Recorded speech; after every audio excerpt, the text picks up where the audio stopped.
ao meu coração. O Senhor quer falar ao nosso coração pela sua palavra e pelo poder do seu Espírito Santo a trabalhar em nós aquilo que nós não conseguimos ver pela nossa própria capacidade. Estamos prontos? Então quero que vocês abram comigo a Bíblia. Convido-vos a abrir as Escrituras em Lucas, no capítulo 22. E vamos ler do versículo 7 até ao 20, pode ser? Do 7 ao 20.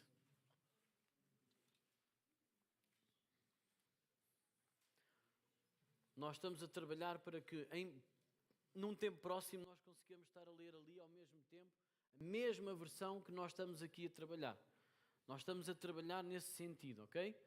Não vamos ficar muito ansiosos, vamos colocar isso no trono do Senhor, mas vamos tentar que isso seja o mais breve possível, mas que isso não sirva também de nós ficarmos preguiçosos em abrir as nossas Bíblias, ok? Nós vamos fazer este princípio, este exercício de abrir as Escrituras, de ler e acompanhar, mesmo que a tradução não seja ipsis verbis, igual, ok? Tenha as mesmas letrinhas, mas o conteúdo é o mesmo, ok? Então nós vamos tentar fazer esse exercício, mesmo quando estivermos lá atrás a passar o mesmo texto que nós estamos a ler aqui em cima no púlpito. Então diz assim as Escrituras, Lucas 27, do capítulo 22, versículo 7 ao 20. Diz assim: chegou o dia da festa dos pães asmos, em que importava comemorar a Páscoa. Jesus, pois, enviou Pedro e João, dizendo: ide preparar-nos a Páscoa para que a comamos. Eles lhe perguntaram: onde queres que a preparemos? Então lhe explicou Jesus: ao entrares na cidade, encontrareis um homem com um cântaro de água. Segui-o até à casa em que ele entrar, e dizei ao dono da casa: o mestre manda perguntar-te: onde é o meu aposento, no qual hei de comer a Páscoa com os meus discípulos? Ele vos mostrará um espaçoso cenáculo mobilado. Ali fazei os preparativos. E indo, tudo encontraram como Jesus lhes dissera, e prepararam a Páscoa. Chegada a hora, pôs-se Jesus à mesa, e com ele os apóstolos. E disse-lhes: tenho desejado ansiosamente comer convosco esta Páscoa, antes do meu sofrimento. Pois vos digo que nunca mais a comerei, até que ela se cumpra no reino de Deus. E tomando um cálice, havendo dado graças, disse: recebei e reparti entre vós. Pois vos digo que, de agora em diante, não mais beberei do fruto da videira, até que venha o reino de Deus. E tomando um pão, tendo dado graças, o partiu e lhes deu, dizendo: isto é o meu corpo, oferecido por vós. Fazei isto em memória de mim. Semelhantemente, depois de cear, tomou o cálice, dizendo: este é o cálice da nova aliança no meu sangue derramado em favor de vós. Então é até aqui as Escrituras e nós vamos agora pegar naquilo que está a acontecer.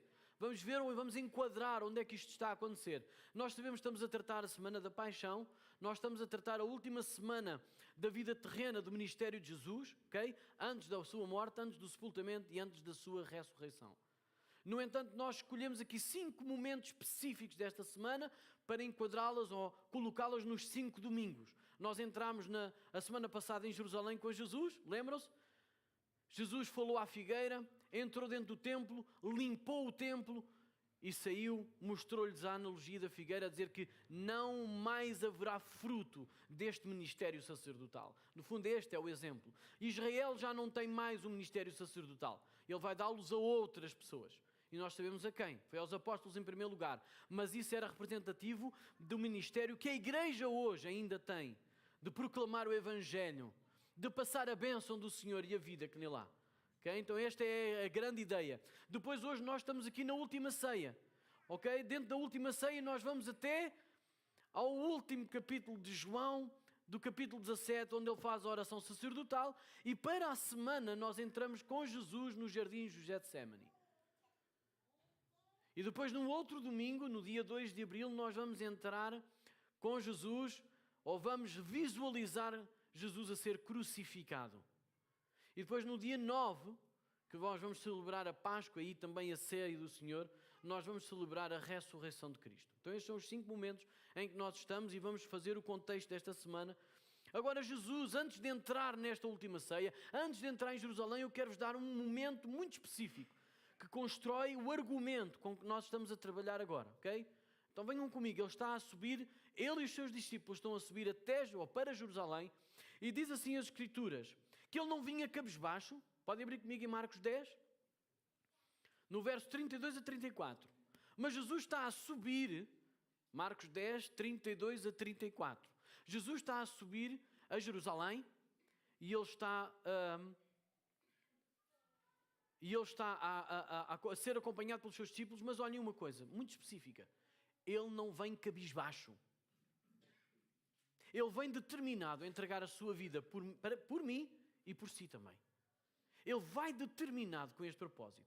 Em Marcos 10, 32 a 34, diz o seguinte: estavam de caminho, subindo para Jerusalém, e Jesus ia adiante dos seus discípulos. E agora reparem, estes se admiravam e o seguiam tomados de apreensões. Ouçam, Jesus já lhes tinha explicado algumas vezes o que é que era necessário que o Filho do Homem fizesse quando chegasse a Jerusalém. Por isso é que eles estavam um pouco apreensivos.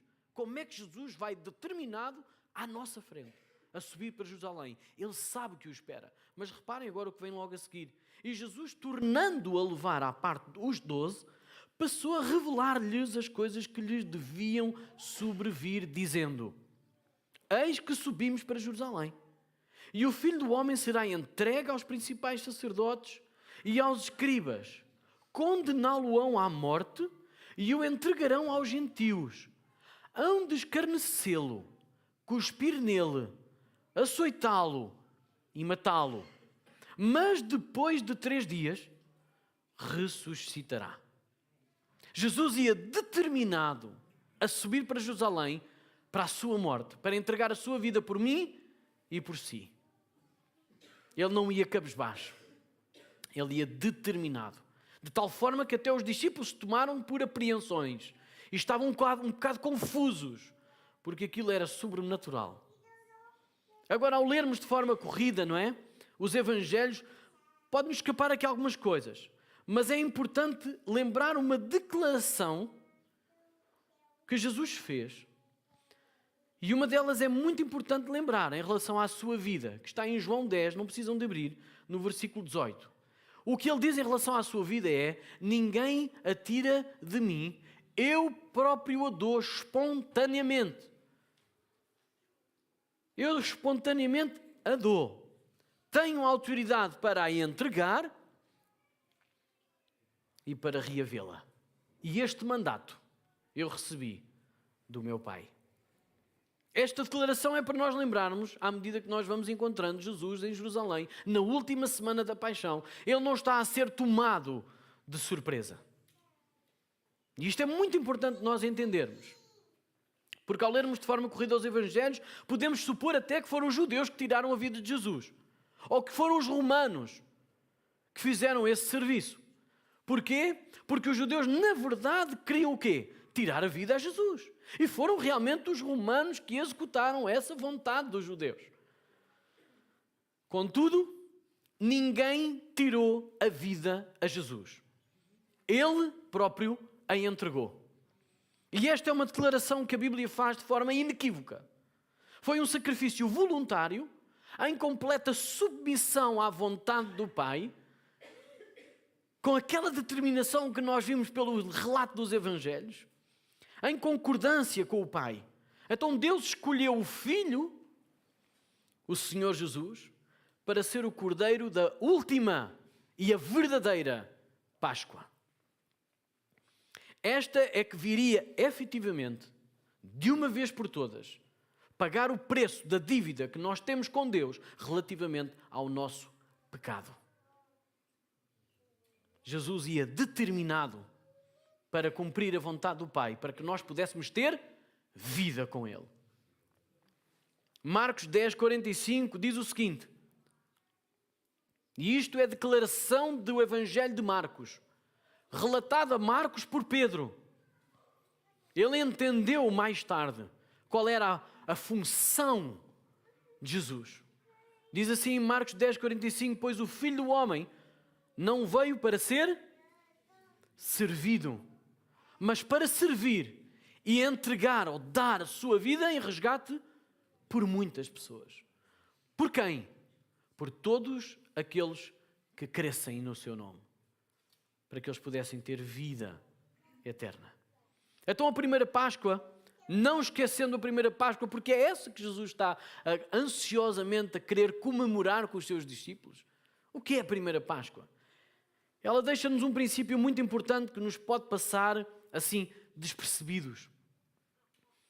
E num resumo muito breve diz que Israel esteve no Egito durante mais de quantos anos? 400 anos, mais de 400 anos, mais aproximadamente 430 anos. Esteve naquele Egito, esteve oprimido, esteve escravizado. E Deus o livrou pela liderança de quem? De Moisés. Com quantas pragas é que Deus convenceu Faraó a libertar o seu povo? 10. E a última qual foi? A morte dos primogênitos. Mas não foi só dos filhos do homem. Foi também dos animais. Foi uma devastação horrível. E nós podíamos ler isso em Êxodo 12. Mas finalmente o Faraó ficou convencido que tinha que deixar o povo libertado para ir adorar ao Senhor, o Deus verdadeiro. E a última praga foi essa, afinal, a morte dos primogênitos. O anjo da morte veio e matou todo o primogênito que estava no Egito, do homem e do animal. Excepto aquele que sacrificou o cordeiro, da mesma forma que Deus tinha ordenado e tinha colocado o sangue daquele cordeiro nas vigas, nas ombreiras da porta e na viga da porta. E aí o anjo, à meia-noite, passou por cima a Páscoa. Passou por cima, mas deixou princípios muito claros. 2 princípios. O primeiro é que para termos liberdade verdadeira, alguém tem que morrer. Tem que haver morte, derramamento de sangue. Não é um perdão qualquer. Não é um pedido de desculpas sem uma consequência. Há um preço a pagar. E a dívida é derramamento de sangue. Primeiro princípio que a primeira Páscoa nos trouxe. E que Jesus queria comemorar com eles ansiosamente. Segundo princípio é que na sequência deste princípio podemos entender que essa morte pode vir através de uma morte substituta, vicária, em substituição. E estes 2 princípios mostraram também no sistema sacrificial. E o sistema sacrificial foi colocado durante 2000 anos. Ouçam, tanto tempo. Na realidade não foram 2000 anos, especificamente 2000 anos, mas durante um tempo eles tiveram o tempo da lei a fazer os sacrifícios, a mostrar que estes 2 princípios estavam inerentes, estavam necessários para sermos livres do pecado. Então o sistema sacrificial, diz Jesus, quando viu a figueira, disse o quê? Só vejo folhas, não tem fruto. Então que ninguém nunca coma deste fruto, que não haja fruto neste sistema sacrificial, nesta figueira. E a figueira secou. O que é que Deus fez? Secou, limitou, terminou o fruto ou a folha, a sombra daquilo que seria a verdadeira Páscoa, o verdadeiro sistema sacrificial, o verdadeiro sacrifício que nos libertava do pecado, que é Jesus Cristo. Nunca foi intenção de Deus, através da morte de cordeiros e borregos e bezerros, extrair ou expiar o pecado do homem. Isso estava predeterminado antes da fundação do mundo, para que fosse o Cordeiro de Deus, que é Jesus o Cristo, que tira o pecado do mundo.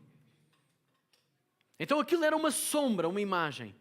Em Hebreus 10, no versículo 4 diz: porque é impossível que o sangue de touros e de bodes remova pecados. E no capítulo 10, ainda no versículo 8 a 10 diz: depois de dizer acima, ou como acima, sacrifícios e holocaustos, não quisestes, ouçam, desde o início. Como aquilo não supria, não pagava a dívida do pecado na humanidade, Jesus disse o seguinte: sacrifícios e ofertas não quiseste, nem holocaustos e oblações pelo pecado, nem com isto te deleitaste, coisas que se oferecem segundo a lei. Então acrescentou: eis aqui, estou para fazer, ó Deus, a tua vontade.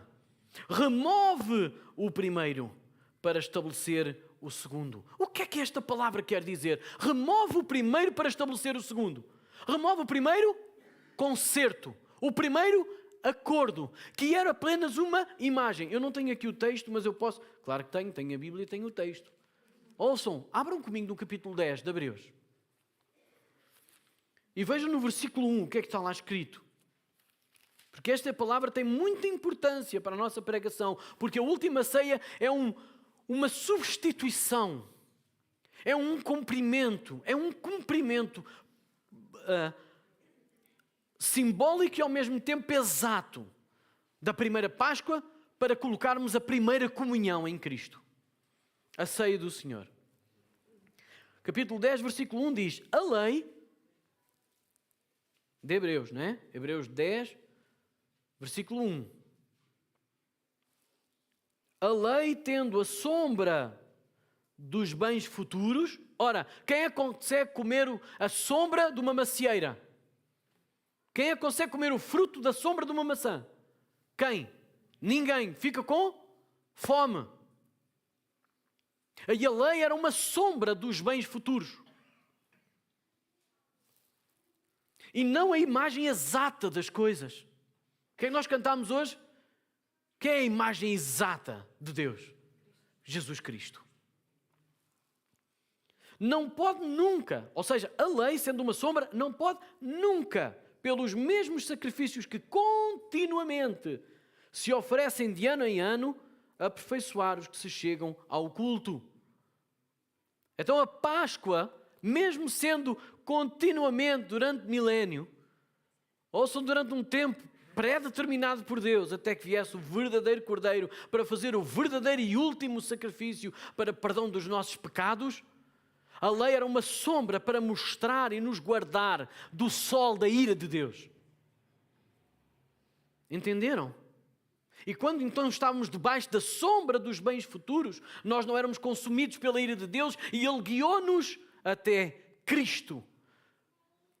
E Cristo, sim, levou com toda a ira do Pai, toda a ira de Deus, sobre aquilo que era nosso. Ele levou a nossa herança, o salário do nosso pecado.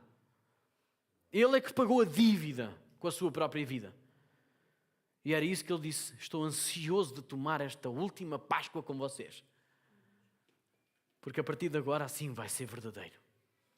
A partir de agora vocês vão deixar de ver uma imagem desbotada e vão conseguir consumir a imagem verdadeira. Ai, tão bom. E sabem que mais? Diz assim ainda, remove o primeiro para estabelecer o segundo, nessa vontade, versículo 10 do capítulo 10 de Hebreus, nessa vontade é que temos sido o quê? Santificados. Mediante a oferta do corpo de Jesus Cristo, uma vez por todas. Extraordinário.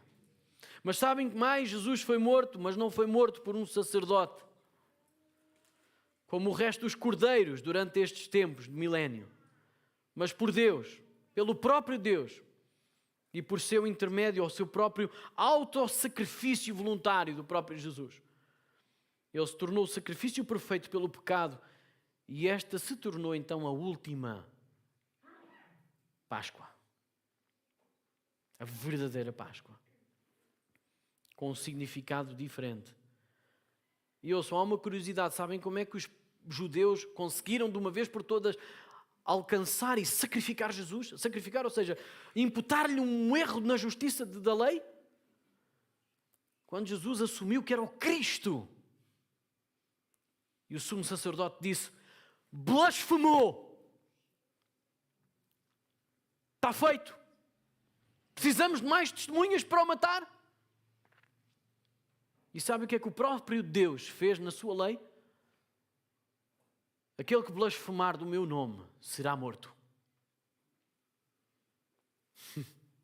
Deus previu na lei de que quem blasfemasse do nome de Deus seria réu de morte. A justiça era morte.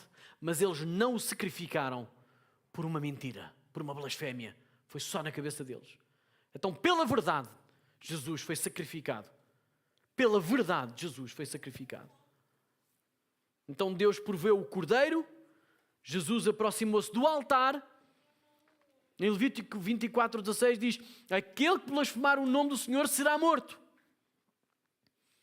E cada vez que Jesus usou essa expressão, eu sou, e em João nós temos uma série de eu sous. Eu sou a porta, eu sou o caminho, eu sou a verdade, eu sou a vida, eu sou o pão. Ouçam, cada vez que ele utilizou esta expressão do eu sou, ele estava a dizer Yahweh. Ele estava a identificar-se com o próprio Pai.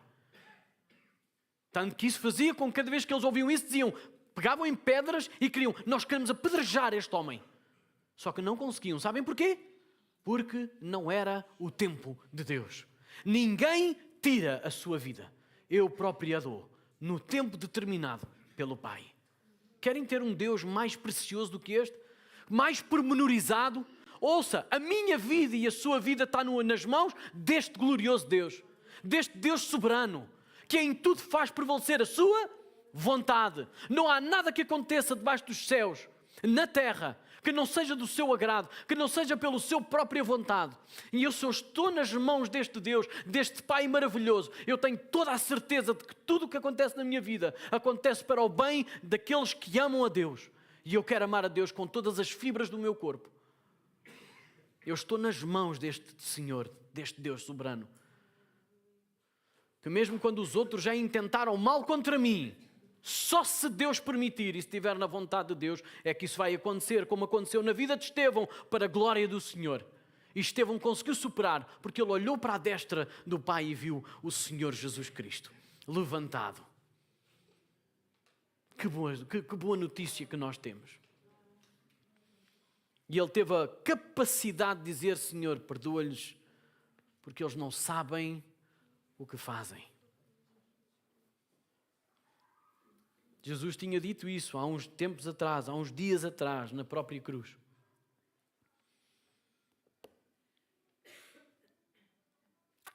Jesus, com a verdade, se entregou à morte. E ela estava preparada antes da fundação do mundo. Nós vemos isso em 1 de Pedro, no capítulo 1, verso 20. E vimos no nosso texto que Jesus enviou Pedro e João para fazer os preparativos dessa Páscoa. É o único evangelho que nós temos neste relato que mostra quem foram os discípulos enviados por Jesus. Quando Jesus queria uma coisa séria, quem é que ele ia buscar? Tinham 3. Jesus usava praticamente sempre destes 3 algum. Quando eram os 3, eram 2. E quando eram 2, quem era? Pedro e... Jesus confiava nestes homens, eles queriam fazer a vontade do próprio Deus. Jesus conhecia o seu coração. Sabia que lhe podia confiar segredos. E é necessário nós olharmos à nossa volta e percebermos com quem nós podemos confiar os nossos segredos. Não é a todos os discípulos, não é a toda a gente que nos rodeia. Porque alguns determinaram criar lucro à nossa volta, pela nossa dificuldade, pela nossa aflição. E Jesus tinha dessas pessoas no seu meio, no seu redor. Um deles chamava-se Judas. Agora, qual é a razão deste segredo todo? Porque vimos no nosso texto Jesus enviar Pedro e João para fazer os preparativos. Porquê é que isto aconteceu? Porque é tanto segredo. Procurar um homem sem nome, mas com um cântaro na cabeça, no meio da cidade. Ouçam, um cântaro, levar cântaro e buscar água ao cântaro ou ao poço, não era trabalho de homem. Não era normal ver um homem a segurar um cântaro no meio da cidade. Por isso era fácil de ver, porque a cidade estava a arrombar. Vamos falar que Jerusalém, quando eram as festas da Páscoa, tinha muita gente lá, muita população, era gente por todo o lado, era difícil de encontrar alguém. Então, para encontrar o Oli, tinha que ser o quê? O Oli traz um cântaro em cima da tola. Alguém percebeu o que eu quis dizer? Não estou a falar chinês, estou a falar o olês. Okay? É um tipo. Nós todos vamos saber onde é que ele está. Ok, é um homem com um cântaro na cabeça, no meio da cidade. Está feito. Vai ser fácil de apanhá-lo. Mas é um homem sem nome. Ora, e depois vão a uma casa que não tem morada. Por isso têm que segui-lo. E vão chegar lá e vão perguntar a um homem que não tem nome onde é que está os preparativos, onde é que é o lugar onde eu vou comer a minha Páscoa. Porquê tanto segredo? Porque Jesus tinha determinado que ninguém tirava a sua vida. Se Judas soubesse do lugar onde Jesus ia tomar a última Páscoa com os seus discípulos, o que é que ele ia fazer? Já sei onde é que vamos apanhá-lo. Ouçam, no relato anterior, imediatamente anterior, diz que Jesus estava numa festa em Betânia e o Lázaro e a Marta e a Maria estavam lá na mesa do Simão, na casa do Simão, e na realidade Jesus estava a ter ali uma festa preparada para ele. E diz que Maria se colocou aos pés dele, quebrou um vaso de alabastro, custava dinheiríssimos. Provavelmente 60 moedas de prata, fazendo as contas. E diz que alguns discípulos, nos evangelhos de Mateus, Marcos e Lucas, diz que alguns discípulos se indignaram e disseram: para que este desperdício? Porque utilizava-se este dinheiro para quem? Para os pobres. E o que é que Jesus disse? Deixem a mulher em paz. Deixem a mulher em paz. Porque aquilo que ela me está a fazer é aquilo que vocês não quiseram fazer. Porque ela está a preparar o meu corpo para a minha sepultura. E é interessante que o Evangelho de João, sendo aquele mais minucioso em alguns pormenores, ele diz: foi Judas que começou a colocar aquele pensamento de indignação nos outros todos. Mas é bom nós entendermos que não era só Judas, ele não se revelou. Ele colocou o pensamento em um, e noutro, e noutro, e noutro. E por isso os outros evangelhos dizem, que foram escritos mais cedo, dizem o quê? Alguns dos discípulos se indignaram. Está lá Judas? Não. Só que João colocou-o lá, para nós entendermos que um pouco de fermento leveda toda. Exatamente. E nós temos que ter muito cuidado. Porque muitas vezes o fermento está em... Ouçam, não olhem para os relatos bíblicos e pensem que são sempre os anjinhos. Nós temos que olhar, hermeneuticamente, uma das melhores formas de nós aprendermos com as Escrituras é de nós vermos: olha, Judas traiu Jesus, então sou eu. Pedro foi uma besta a falar, então fui eu. Porque senão nós não aprendemos, irmãos. Quando tudo nós colocamos na parte, quando é Jesus o único a ser bom, eu sou Jesus. Naquela narrativa, não é Jesus. É um dos outros todos. Escolha o nome daqueles que erraram. É você. Nós não somos perfeitos, nós erramos. E a única forma de nós, quando virmos um irmão errar, fazermos o quê? Irmos até ao irmão, com um espírito manso, com amor, e tentá-lo o quê? Levantar. Sim ou não? De outra forma, o que é que nós vamos fazer? Ainda estás vivo? Morre. É ou não é? É assim. A única forma de nós aprendermos com o erro dos outros é nós entendermos que nós também estamos naquele erro. Então a razão deste segredo era que ninguém ia tirar a vida a Jesus. Isaías 43, versículos 12 e 13. Querem abrir comigo? Vá, um exercício de abrir as Escrituras com alguma pressa. Isaías 43. Só temos 2 testamentos. É o Novo e o Antigo, certo? A Bíblia está dividida em 2. É em 2 testamentos, em 2 alianças, em 2 relatos. É o Antigo e o Novo. Então Isaías 43, já agora, está entre os profetas maiores ou menores? Maiores. E porquê? Porque ele tinha uma estatura muito... Não era por ser alto. Não era por ser alto. Era porquê? Porque o seu relato é maior, é mais extenso. Exatamente. Estamos sempre a aprender, sim ou não? Espero eu que sim. Isaías 43, versos 12 e 13. Isto para dizer o quê? Ninguém tirou a vida de Jesus. Ele próprio a deu. Deus determinou, ele aproximou-se do sacrifício e foi morto pela ira. Tanto que ninguém entendeu como é que ele morreu em tão pouco tempo. Diz assim: eu anunciei a salvação, realizei-a e a fiz ouvir. Deus estranho não houve entre vós, pois vós sois as minhas testemunhas, diz o Senhor. Eu sou Deus. Ainda antes que houvesse dia, eu era. E nenhum há que possa livrar alguém das minhas mãos. Agindo eu, quem impedirá. Este é o nosso Deus. Este é o nosso Deus, que nos prometeu vida eterna, mas havia um preço a pagar. Que nos prometeu vida na bênção, vida abundante, mas havia um preço a pagar.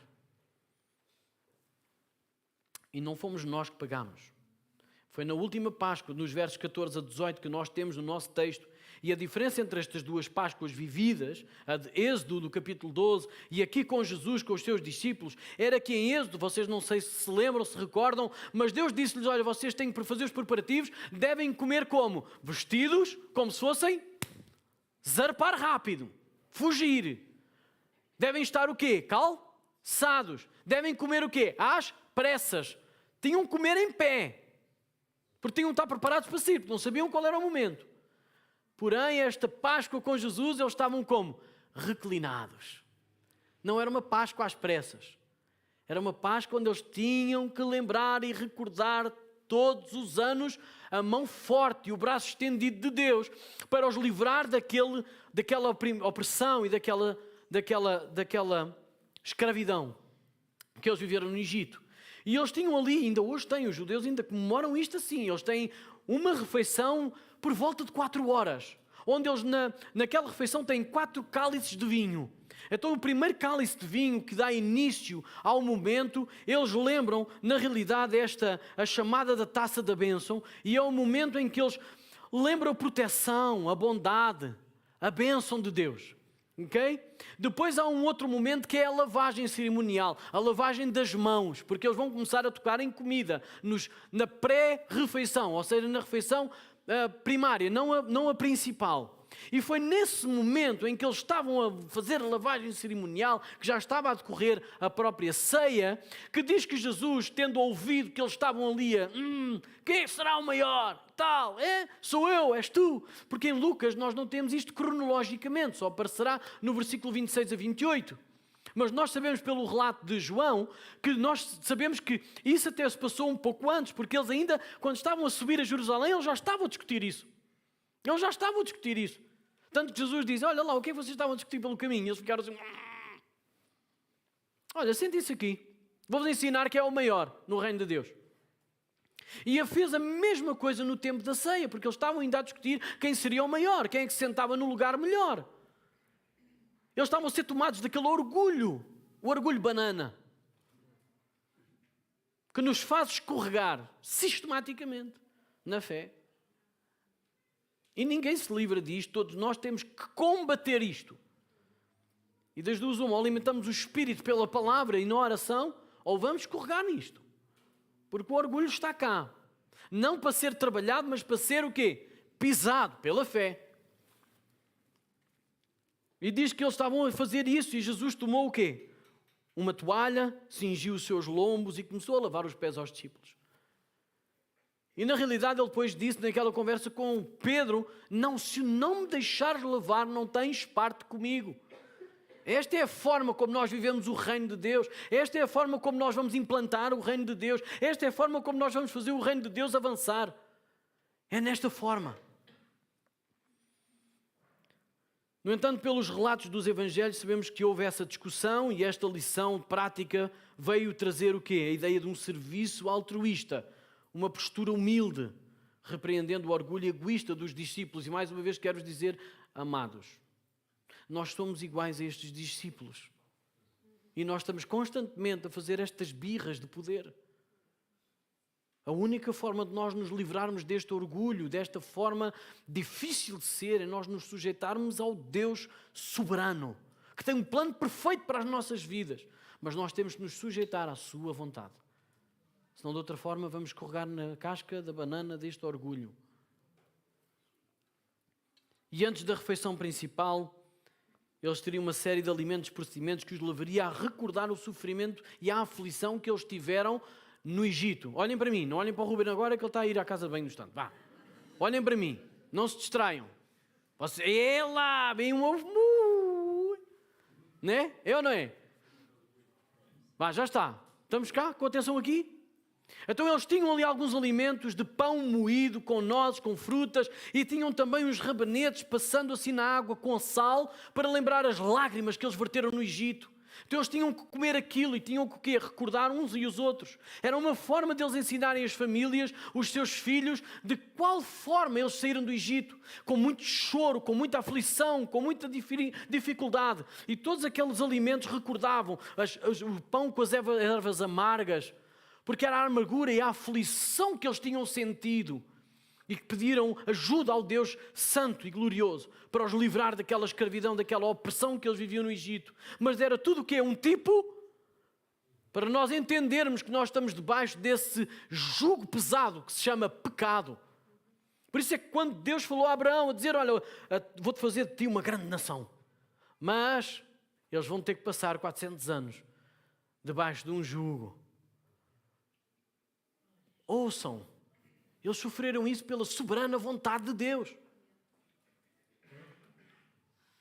E Deus diz, aquele que se estiver aflito, estiver pesado, venha a mim e eu o aliviarei. Deus não nos prometeu faltas de aflições. Deus prometeu-nos vitória nas aflições. Sim ou não? Deus não nos prometeu uma vida sem dificuldades, mas diz que nenhuma delas em Cristo nos vai derrotar. Temos é que colocar a nossa fé e a nossa confiança neste Deus vivo, poderoso, eterno, soberano.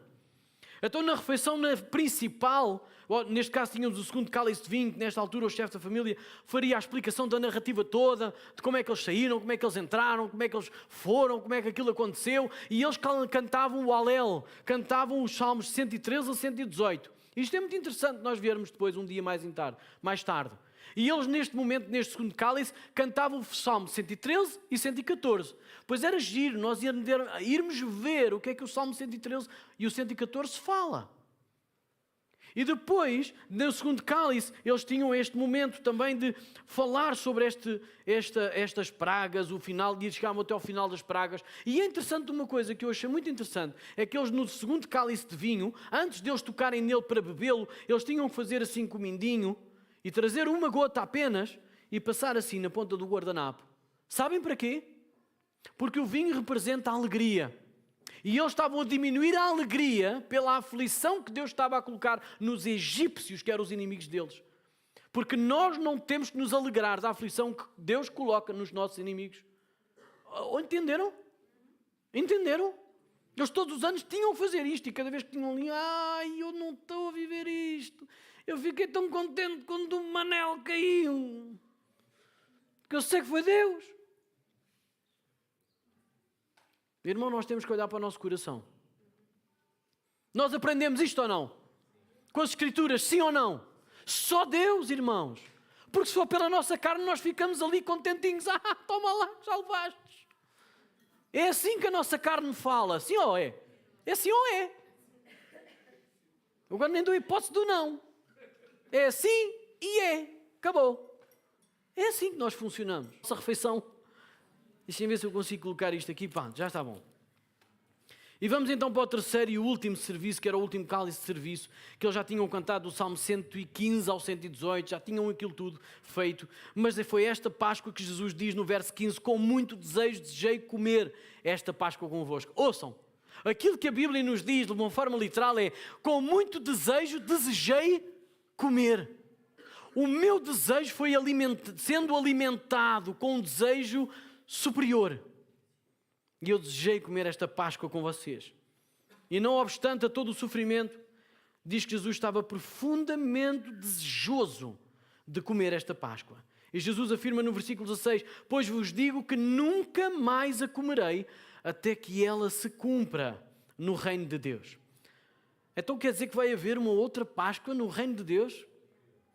Sim! Vai haver uma Páscoa? Ouçam, vejam comigo esta imagem. Desde o Êxodo, desde a instituição da Páscoa, eles estavam a quê? Sempre que eles tomavam no dia anterior, no ano posterior, o que é que eles iam lembrar quando tomavam a Páscoa? A saída do Egito, sim ou não? No segundo ano, saída do Egito. No milénio do ano, saída do Egito. Mas quando Jesus toma esta Páscoa e a transforma na primeira comunhão da ceia, da mesa do Senhor, cada vez que nós tomamos a ceia do Senhor, estamos a lembrar o quê? A Páscoa do Êxodo? Não, a cruz. Então a primeira Páscoa na realidade lembrava o quê? A cruz. E agora sempre que nós tomamos e celebramos a nossa Páscoa, que é Cristo, Jesus, o nosso Senhor, cada vez que nós temos o usufruto da mesa do Senhor, nós estamos a lembrar a sua morte e a sua vida, que é a ressurreição. Cada vez que nós tomamos a nossa ceia, nós estamos a celebrar a Páscoa verdadeira, que é Cristo, o Senhor. Então ele diz que tomando um pão, e esta é a primeira comunhão, é quando Jesus, no meio da refeição, de repente, ele deixa de mudar o pão deixa de ser o quê? A aflição. O pão deixa de ser a aflição do povo, para ser o quê? A comunhão, o corpo de Cristo. Diz que Jesus, tomando o pão, no versículo 19, e tomando um pão, tendo dado graças, o partiu e lhes deu, dizendo, e já agora deixem-me fazer uma coisa. Jesus não partiu o seu corpo aos bocadinhos, está bem? Porque está escrito que nenhum osso foi quebrado. Porquê? À imagem do Cordeiro da Páscoa, que eles tinham que o comer sem quebrar nenhum osso. Jesus também não partiu nenhum osso. Aquilo que Jesus está a fazer é doar-se individualmente a cada um. Está a doar-se. E ele diz, fazei isto em memória de mim. E semelhantemente, depois de cear, tomou o cálice, dizendo, este é o cálice da nova aliança no meu sangue derramado em favor de vós.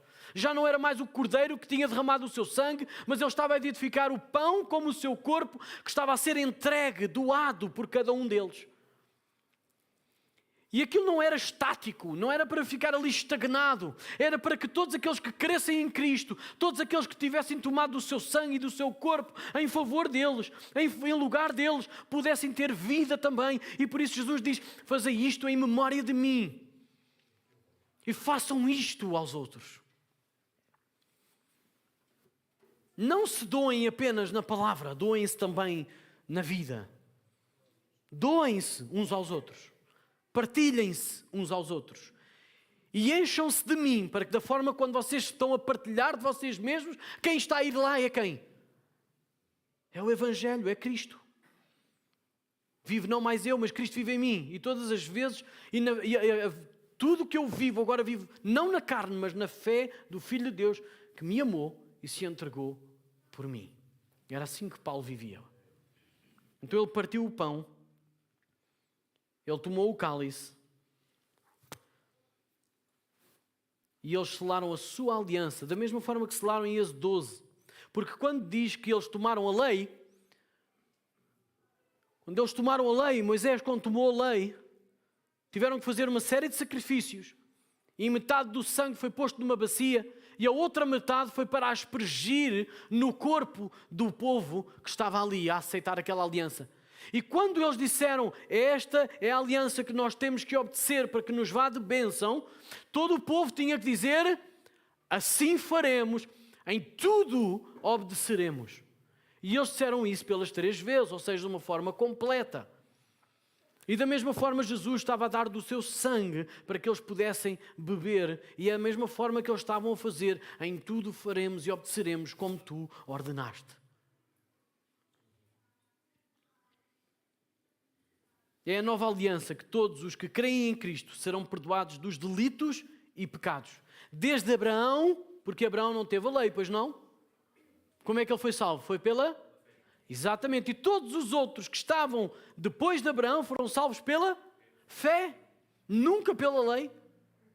Mas só foram salvos pela fé no momento em que Jesus deu a sua vida. Foi a partir dali que os seus pecados foram lavados. Mas a fé é uma coisa extraordinária, porque ainda não tendo acontecido, já aconteceu em Deus. Dá para perceber isto? Ainda que você não veja, já está determinado, já está feito, já está completo, já está concluído. Da mesma forma, nós podemos hoje ver que, ainda que eu não veja Jesus a dar a sua vida, os meus pecados são perdoados nele, naquele sacrifício que ele fez há 2000 anos atrás. E isso também vale para 2000 anos antes.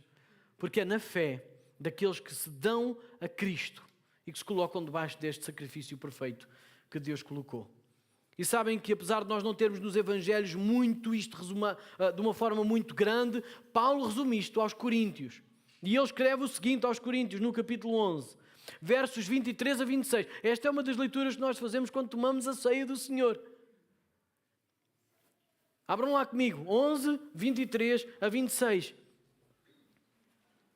E esta é a forma como Paulo resume tudo isto que nós temos estado a ver de uma forma perfeita. 1 Coríntios capítulo 11, versos 23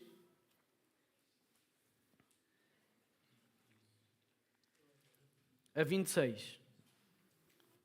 E diz assim: porque eu recebi do Senhor o que também vos entreguei, que o Senhor Jesus, na noite em que foi traído, tomou o pão e, tendo dado graças, o partiu e disse: isto é o meu corpo, que é dado por vós. Fazei isto em memória de mim. Por semelhante modo, depois de haver ceado, tomou também o cálice, dizendo: este cálice é a nova aliança no meu sangue. Fazei isto todas as vezes que o beberdes em memória de mim. Porque todas as vezes que comerdes este pão e beberdes o cálice, anunciais a morte do Senhor até que Ele venha.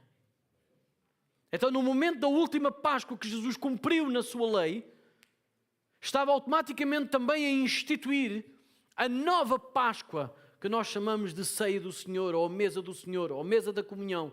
E aquela é a primeira comunhão que o Senhor teve com a sua igreja, com os seus discípulos. E Ele não tomou mais nenhuma, mas cada vez que nós estamos a tomar a ceia, nós estamos a colocar um desejo ardente de tomá-la com o nosso Senhor Jesus Cristo no seu reino. Então, na realidade, não há mais Páscoa, porque eles não comemoraram nunca mais, estes discípulos não comemoraram a Páscoa do Êxodo, mas começaram a comemorar o quê? A comunhão, a mesa do Senhor. E nós não fazemos isso apenas uma vez por ano, pois não? E esta mesa lembra-nos de 4 coisas, e é assim que eu vou terminar. Eu peço ao grupo de louvor que possa subir. Esta mesa lembra-nos de 4 coisas. Em primeiro lugar, a doação que o Senhor Jesus teve por nós. Ele doou-se por completo. Ele não deixou nada por doar. Ele doou-se por completo. Mas Ele não se doou de qualquer maneira, sem alguma consequência para a nossa vida. Porque todos aqueles que o agarrem, que todos aqueles que o aceitem, todos aqueles que o abracem, são convidados e desafiados a doarem-se também a si mesmos. Por isso Ele tomou aquela toalha e disse: vocês querem ser o maior? Então o maior servirá o menor. Este reino vive sem doação simultânea. 1 a 1. E essa doação não é feita por um princípio de obrigação, mas é feita por um princípio de amor. Amem-se uns aos outros como eu vos... É isso que a mesa nos lá fala. Doa-se. Jesus doou.